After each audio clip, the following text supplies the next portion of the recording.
Last year, I reviewed my favorite video game Ratchet Clank 2 Going Commando on its 17th anniversary, and this year I'm reviewing its follow-up, Ratchet Clank 3 Up Your Arsenal on its 17th anniversary.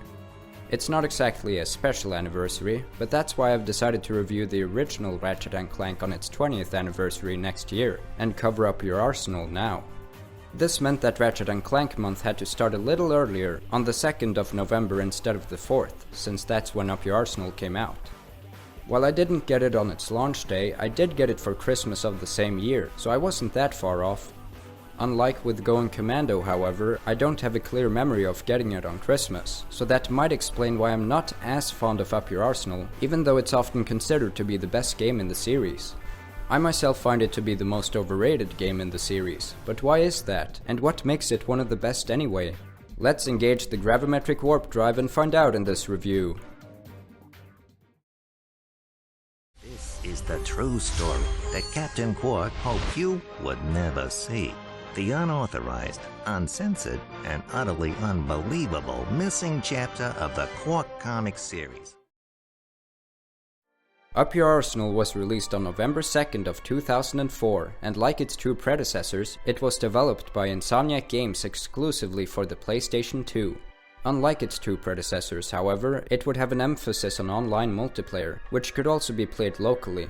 This unfortunately led to a rough development, especially since the game had a development time about as long as Going Commando, just under a year, and Insomniac was fearing it could end up being their first flop, given how unfinished it was leading up to its release.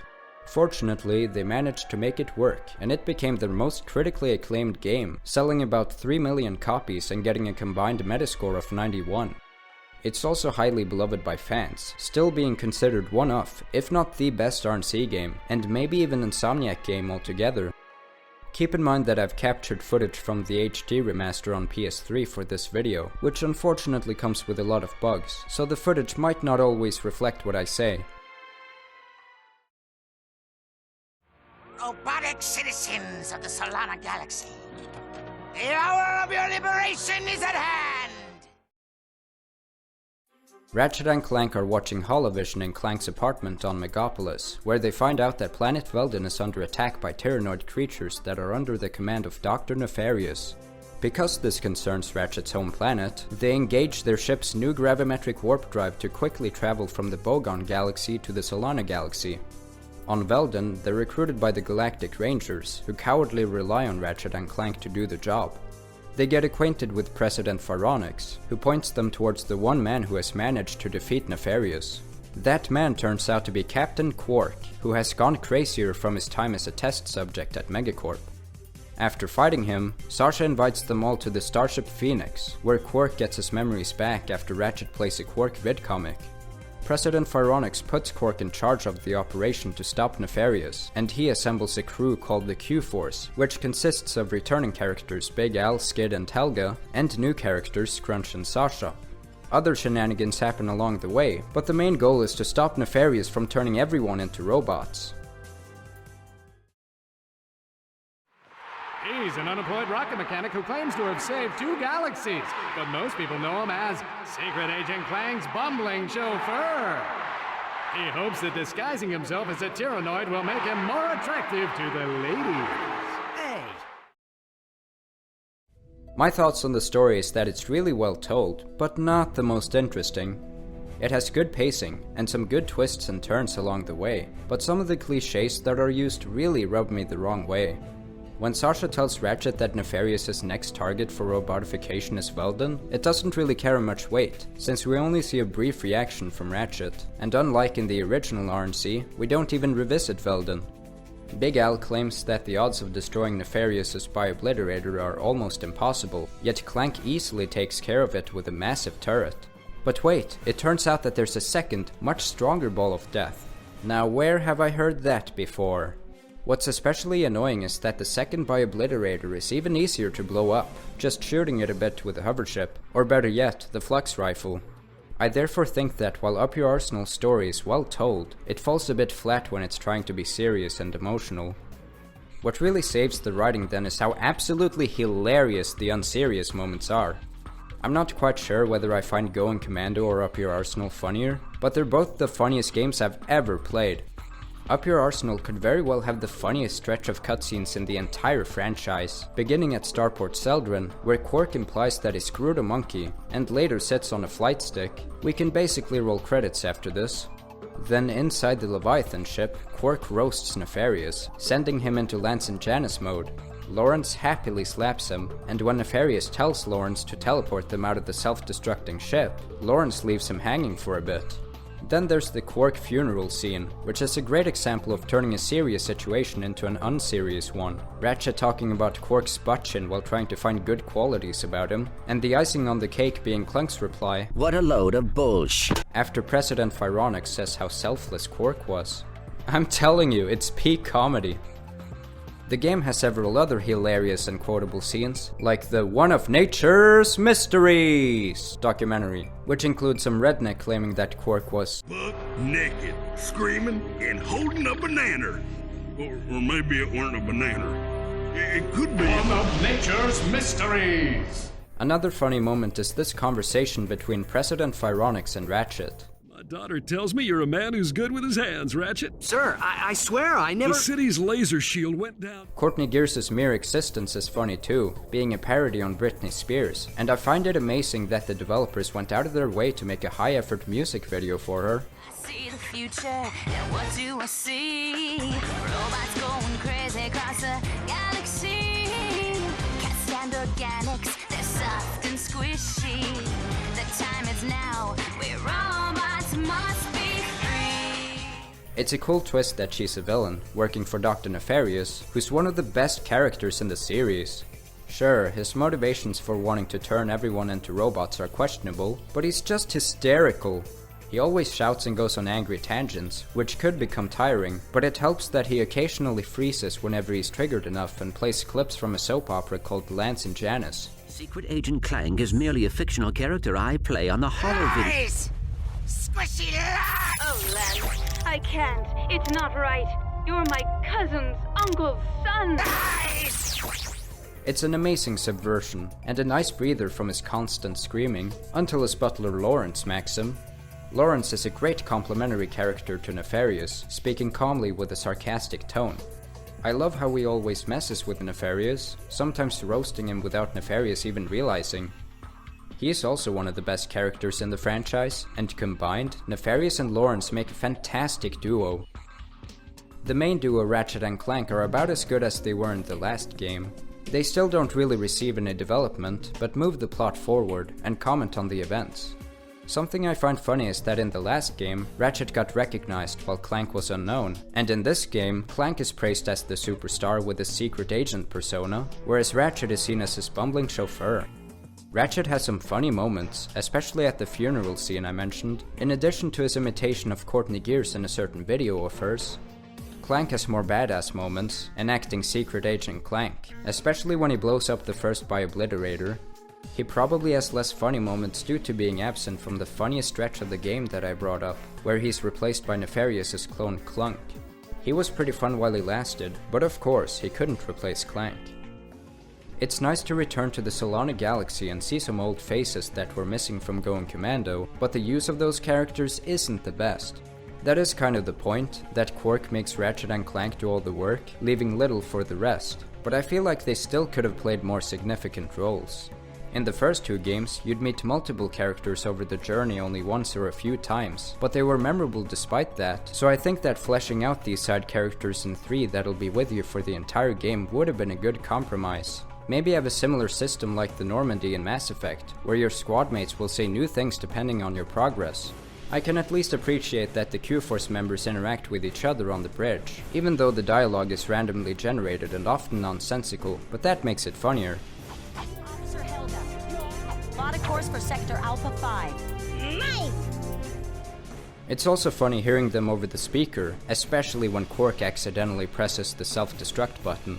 Anybody know what the big red button does? Auto-destruct sequence activated. Never mind. I was just getting around. And when Big Al accidentally confesses his love for Helga. Helga, there's something I need to tell you. I think you're the sexiest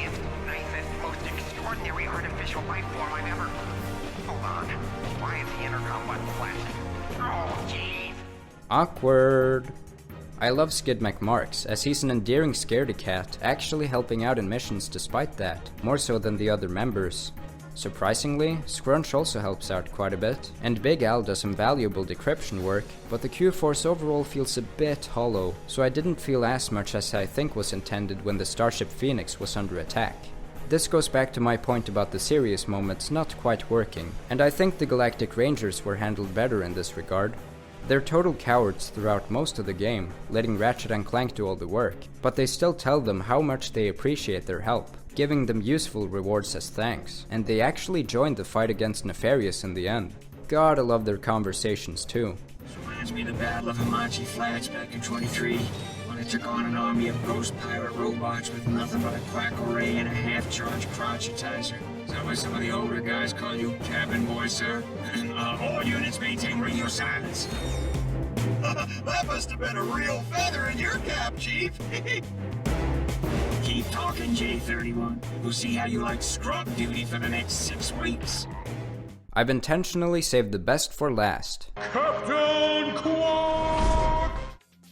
As usual, Captain Quark is absolutely hilarious, seizing every opportunity to mess with Ratchet and Clank for their treatment of him in past games, making them do all the dirty work while he takes credit for their successes.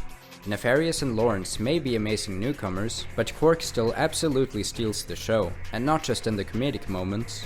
To be honest, the most interesting storytelling in Up Your Arsenal takes place within the vidcomics, which details Quark's and Nefarious's backstories.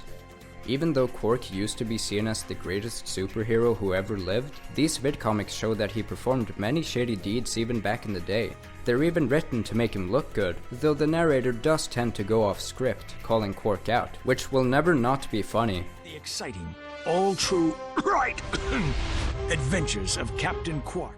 I guess that explains why Quark's villainous actions in the past games are so easily ignored by everyone, especially since they now need him to stop Nefarious. The irony of it all is that it was actually Quark who created Nefarious to begin with. Not only did he bully Nefarious into villainy, but he also caused Nefarious's transformation into a robot, though that was accidental. Still, Quark has never really been a true hero, especially given that he fled after a near-death experience at the hands of Nefarious and Lawrence, which got covered up by this last vidcomic being kept a secret. The main story mirrors this, in which Quark hides after fleeing a near-death experience at the hands of Nefarious and Lawrence yet again. He doesn't even care that everyone else will be turned into robots, as long as he survives. He's really that pathetic, and Ratchet rightfully calls him out for it. Clank tells Quark that he can still be the true hero he was always meant to be, and what really elevates Quark's character is that he actually shows up to fight Nefarious in the end. He went from acting like a monkey at the start of the game, to getting back at Ratchet and Clank, later faking his death to avoid robotification while the rest of the galaxy suffers, to finally doing the right thing. This little gesture doesn't erase his past atrocities, but it shows development, and Quark's arc is by far Up Your Arsenal's best example of serious storytelling done right. His arc over the original trilogy is a major reason why he's my favorite video game character, not just in RNC, and the third game nailed its ending.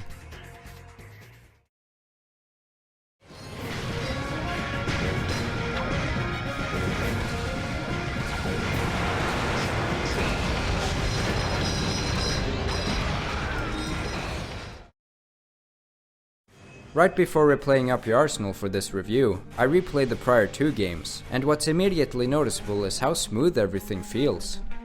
The leap definitely isn't as significant as going from the original to Going Commando, but it does feel more refined.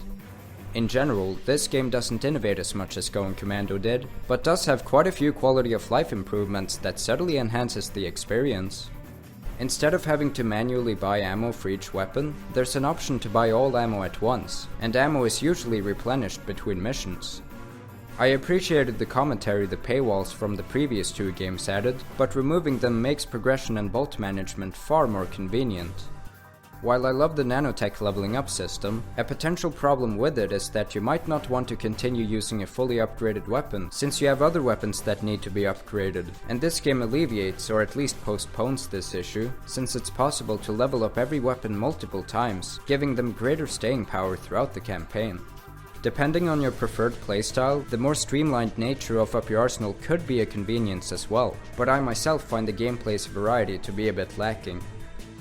Something I admired about the first two RNCs was their exploration factor, levels usually having multiple paths, some being completely optional, but rewarding nonetheless. Up Your Arsenal does have some levels like this, Planet Dax in particular, but most of them offer only one path. Granted, it can be quite a long path, but it removes the player's freedom to tackle the level sections in a random order. Something else diminishing this game's variety is its emphasis on combat, leaving less room for other gameplay elements, like platforming and puzzle solving. Again, the game still has such sections, but they're not as frequent, and whereas prior games would sometimes use these to offer breaks from combat, they're usually combined with combat here. This makes levels feel mostly similar to one another, especially since they don't tend to distinguish themselves with exclusive details, which several levels from the first two games would. Also, despite the heavy combat focus, Up Your Arsenal still doesn't fully commit to it, which its follow-up Ratchet Deadlocked would. And while that almost entirely sacrificed the other gameplay elements, it could at least proudly claim to have by far the best combat in the series up to that point. Up Your Arsenal's combat, on the other hand, while better than the previous two RNCs, isn't a significant leap from going commandos, and since that game has much else to offer, I'd rather play it. This doesn't automatically make the gameplay bad, it's still really good, and some levels are extra fun despite feeling similar, but to me, this is not the optimal RNC experience, and it's evident that the emphasis on multiplayer is a major reason for this. I have plenty of fond memories of playing this game's multiplayer mode, running around, capturing nodes, driving around, killing my friends, flying around, and blowing up their base, but it undoubtedly left a negative imprint on the main campaign.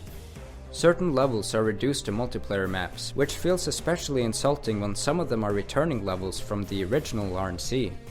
The newly introduced Galactic Ranger missions inherit these maps, and they're another byproduct of this game's emphasis on combat, which gets especially repetitive in these instances. Sure, you can drive around with a turbo slider, and it's a good compromise for the lack of racing, but it's probably because of the multiplayer that racing had to be cut to begin with. It might explain the lack of grind rails as well. These were some of the fun platforming sections that offered breaks from combat in the prior games, so they would have been nice to keep. Although Up Your Arsenal misses some RNC staples, it does keep most of them. Clank sections are back, and are about as good as they were in Going Commando. I do miss the big bots that were introduced in that game, but directing Scrunch with a banana gun is a good replacement, and the tiny gadget bots are still here. This game has my favorite Clank section in the entire trilogy, where you play an episode of Secret Agent Clank, which makes it more engaging, especially since you hear the director's comments. Okay, Clank. Cut! This is what I get for letting him do his own stunts. Maximilian Strikes Back, take 7, and action! It ends on a giant Clank section, where you fight the Terror of Talos, and my favorite thing about it is to destroy the set dressing. It's like enacting old Godzilla. Unlike in the last game, it doesn't take place on a spherical moon, but there are some in the game, and these are a step up from the jamming array. Obani Gemini refreshingly focuses on platforming, and although Obani Pollux mostly offers combat, it doesn't overstay its welcome. What does overstay its welcome, however, is this game's collectathon level. Tabora and Grelban were also overwhelming, but at least they were easy to traverse. The Sewers and Aquados, on the other hand, is a completely linear labyrinth that you can't properly charge boot through once you have the gravity boots, because you constantly stick to the magnetic walls, and you can't even use them in the upper area. It's a good thing it's optional. Annihilation Nation is the new rendition of the arena, and it's a vast improvement.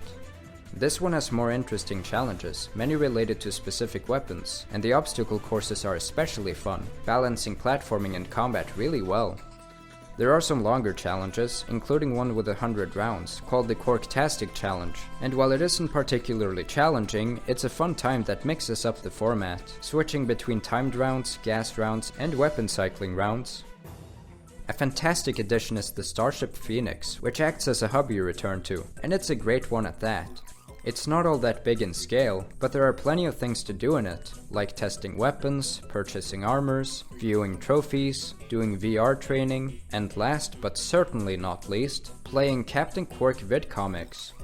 These are my favorite video games within a video game. They're so much fun and surprisingly fleshed out.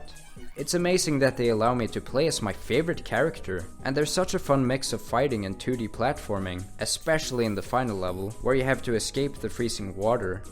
It has some really fun bosses too, which brings me to the great boss fights in this game.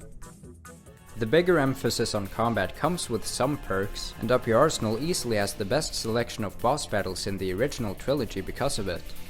You finally get to fight Quark on foot, which feels especially cathartic after all the shit he's done, and his throwing ninja star move was teased throughout the same level, which is good game design. The Mama Tyrannoid feels unique and terrifying, as it occasionally switches to its perspective, while trying to gun you down. Courtney Gears has a very stylish fight too, and her dancers can be tough to fend off, unless you use the lava gun. It's cool that you get to fight Giant Clunk, without having a helipack or a thruster pack on your back, so you have to keep that in mind as you jump between trains. The final fight against Dr. Nefarious might be my favorite boss fight in a game, certainly in the RNC franchise, as it's awesome, dynamic, varied, and even challenging, especially if you're not well equipped by this point. It unfortunately transitions into the absolute joke of a final boss that is the second by Obliterator, which you easily take down with the hovership, or even the flux rifle, and you don't even die if the hovership explodes, so it offers no challenge whatsoever. People rip on the mutant Protopet for being an underwhelming boss fight, but the Obliterator is far more pathetic if you ask me. What isn't pathetic is the game's roster of weapons, which is still the second biggest in the series, now alongside Rift Apart's, both having 20 each. Gadgetron has really improved their weapons to compete with Megacorps, the returning Suck Cannon and Agents of Doom being far better than they were in the original. There are also some new gems, in particular the Rift Inducer that sucks enemies into black holes, and the Quack Array that instantly turns enemies into ducks, and even phoenixes when fully upgraded. In the original RNC, the CEO of Gadgetron told Ratchet that he'll get a discount in 2 years, and given that Up Your Arsenal was released 2 years later, the CEO finally delivered on his promise, which is such a great callback. Of course, you'll only get it if you played the original, and that also gives you a sweet classic Ratchet skin. If you played Going Commando, you receive the 5 returning Megacorp weapons for free, which is insane, given that some of them are super expensive otherwise, and they're some of the best weapons in the game. The Plasma Coil / Storm is just as good as ever, if not better, and same goes for the Bouncer. The Lava Gun makes a return as well, and they finally gave it an upgrade that won't disappoint its users. Sure, the Meteor Gun was really powerful, but it changed what made the Lava Gun fun, whereas this game's Liquid Nitrogen Gun keeps its old function. That said, while they got the Lava Gun's upgrade right, they failed with the Rhythreno. Every stage of this weapon is great, but the way it goes from quick, exploding blue rockets to red lasers that turn enemies to ash feels a bit like I got cheated. I can appreciate that it's basically a Zodiac with far more ammo, but I think I would have preferred to keep its base stage, especially since the screen constantly flashing white can become tiring. There are also a few bad weapons, like the Infector and Holoshield Glove, but overall, the selection of weapons in this game is amazing, about as good as Going Commandos. Of course, that's mainly because some of the best weapons return from that game, but good on Up Your Arsenal then for bringing them back. The gadgets are a bit hit or miss. The Helipack and Thruster Pack are amazing as usual, offering fantastic movement options, same with the Charge Boots. The Swing Shot is fun as ever, and a quality of life improvement has been added to it, that you don't need to manually equip it in order to use it, saving time and a quick select slot. By the way, the Quick Select now has an additional ring, which is very convenient. The Dynamo also returns, but is combined with the Swing Shot to form the Hyper Shot. I'm not the biggest fan of this. I like the Dynamo's diversity in the last game, but here it only activates one kind of platform, and they can be tricky to activate and land on. The worst gadget, however, is the Hacker, which introduces a decent minigame, but they go on for far too long. Capturing 10 green dots already takes a while, but most of the puzzles have multiple rounds, up to 4, and some require you to capture 15. The Electrolyzer puzzles from Going Commando were really brief in comparison, and the Trespasser puzzles in the original allowed you to control the pace, so I much prefer them. The Terrorgeist is a much faster version of the Hologeist from the original, and offers some neat little button press minigames. The best thing about them is the funny dialogue they lead to, especially if you mess up. Finally, the Refractor is probably my favorite newly introduced gadget, as it's involved in some neat puzzles that take a little break from combat. It can also be used in combat, which is a clever way to make it multi-purpose. It also just looks cool, which brings me to the next section of this review.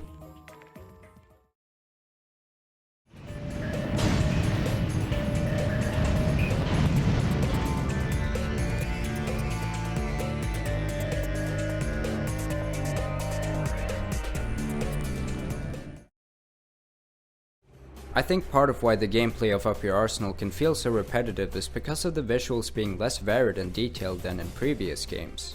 There's a great emphasis on the color orange, not only being the dominant color of several levels, but also the HUD, which is with you for the entire game. Gaining bolts, using weapons, taking a hit, viewing the quick select, checking the map, navigating the pause menus, and receiving messages all bring up these orange displays onto the screen. It is true that most HUDs stick to one or few colors, but there's something about the orange that gets tiring quickly, especially when so many levels share that color. This is why, even though I think Annihilation Nation is a great improvement over the arenas from Going Commando, it becomes a bit dull to spend too much time there. I therefore appreciate the levels that change the visuals up a bit, like the Obani Moons. Sure, Obani Gemini does have orange in it, but it's complemented by an assortment of other colors that contribute to a more varied color palette. Obani Draco is probably the most visually stunning level in the game, though it's sadly also the shortest by far. The Courtney Gears boss fight actually takes me longer than the path leading up to her. Aquados also stands out visually, being an underwater base, with nice details inside and outside. Holostar Studios takes you through some cool movie sets, and even allows you to tinker with weather effects, which is a very nice touch. Quark's hideout gives me chills despite not feeling like a typical snow level, having some cool green gradients on the water and ice, and the Quark bots are awesome too.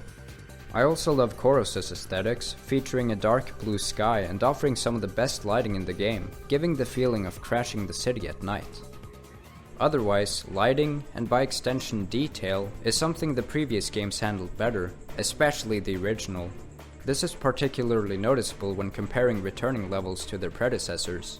The new rendition of Blackwater City, for example, looks fine, but the original iteration looks far more detailed and less bland, even just by looking down on the ground. Maybe this is because Blackwater City is just a multiplayer map in Up Your Arsenal, but even Veldin and Metropolis don't look like they have as much depth as their original counterparts. The lack of detail is also noticeable in the new levels. I will admit that Going Commando's levels also downgraded the lighting and detail from the originals, but at least most of the levels felt unique, whether due to the variety in gameplay, color palettes, or the nice little touches that were exclusive to each level, for example the cleaning system on Megapolis and ability to control cranes. I praised Holostar Studios for having unique details like this, but even that level doesn't look very appealing whenever you're not walking through movie sets. I still consider these levels, and for that matter, this game to look good, especially for its time, and I bet it would have looked better had Insomniac been given more development time, but as it stands, it doesn't quite hold a candle to the prior two. Levels aren't the only visual factors, there are also character designs, and they're all pretty great.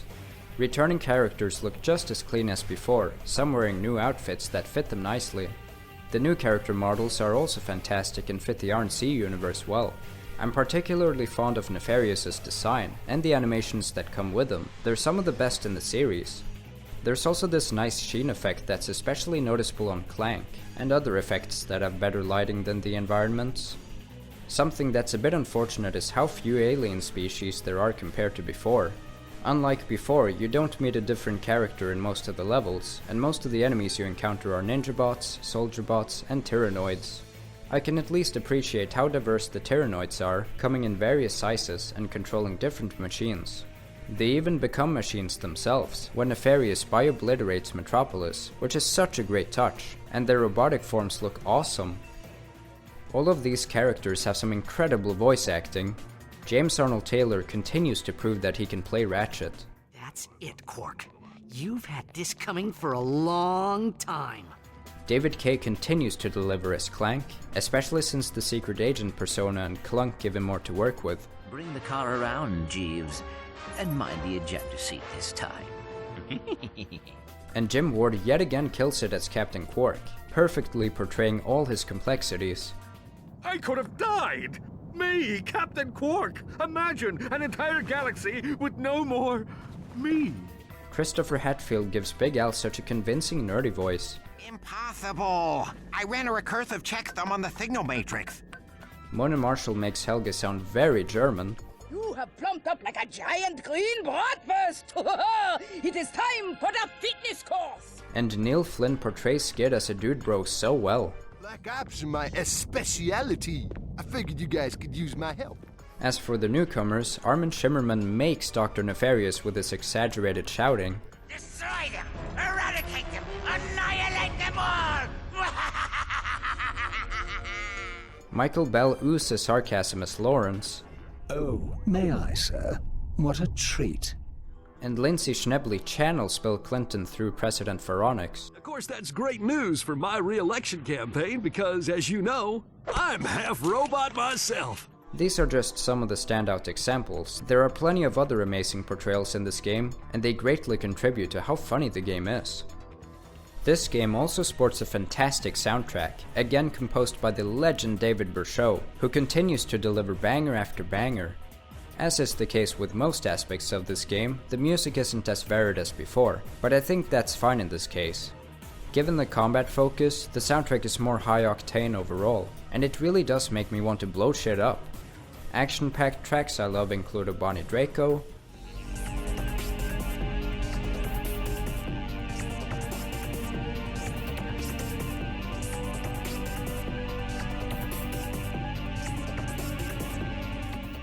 Thran Asteroids,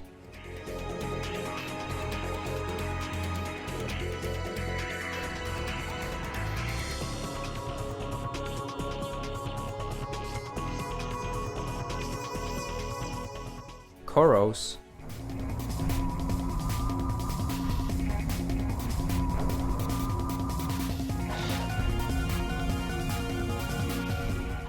and the fight against Dr. Nefarious.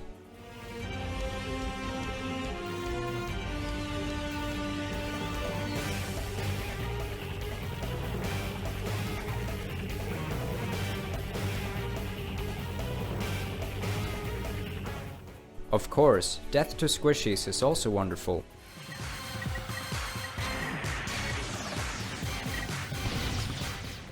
There are some low-key tracks as well, and since they're so sparse, they're nice to come by. The theme on the Starship Phoenix is iconic.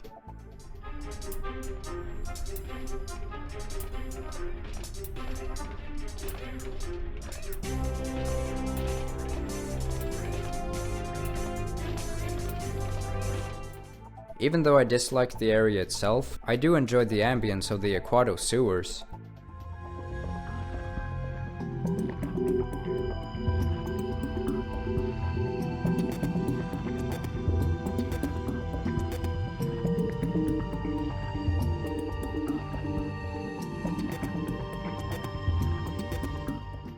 And last, but certainly not least, the chill music on a Bonnie Gemini is so relaxing.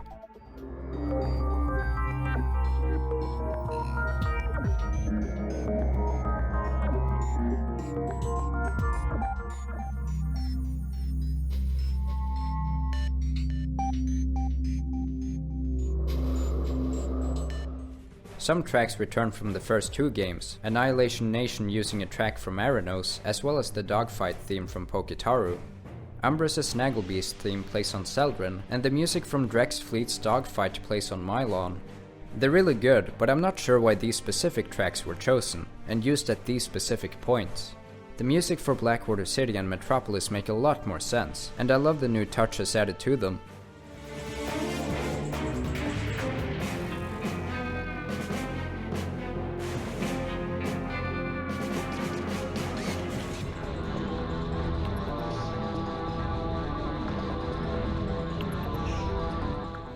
Speaking of old school tracks, the more retro music playing in the vid comics are great too, especially the last one, which is among my favorite themes from the game. Oh, this is getting good. What up, turn it up, guys. I love this part.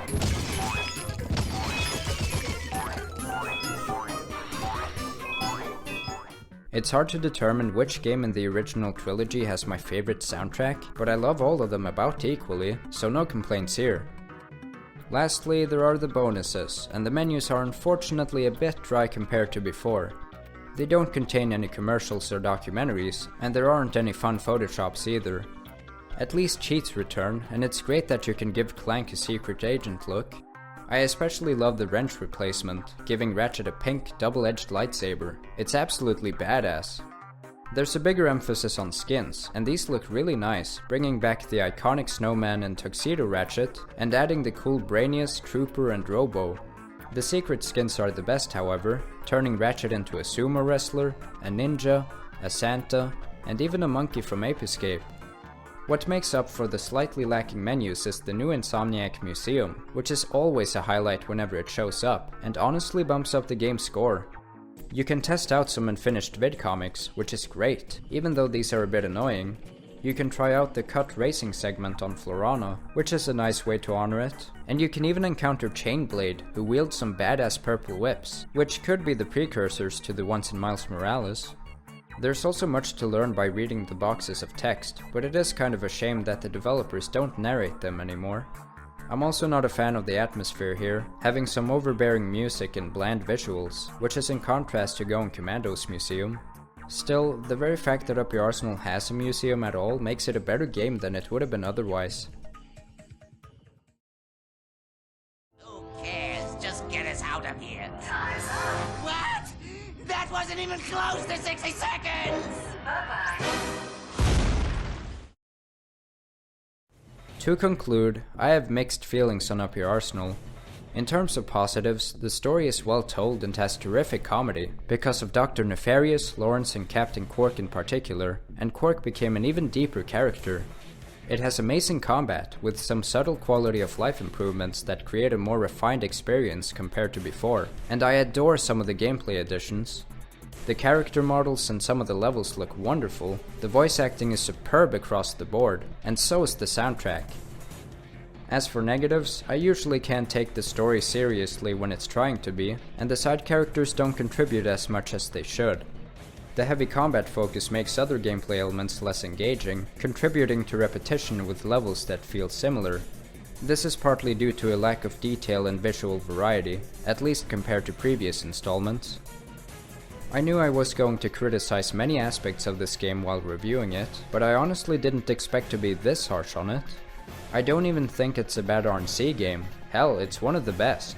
It's just that when compared to Going Commando, which I gave the rating of 9.5 and is my favorite video game, it can't quite compete. I think what it all comes down to is the much reduced attention to detail in most aspects. This is probably due to short development time, made even shorter because of multiplayer, and considering how unfinished the game was close to its release, it's a miracle how well it turned out. Despite my complaints, I can't bring myself to give this game a lower rating than 8.5 out of 10, and it's not just out of pity.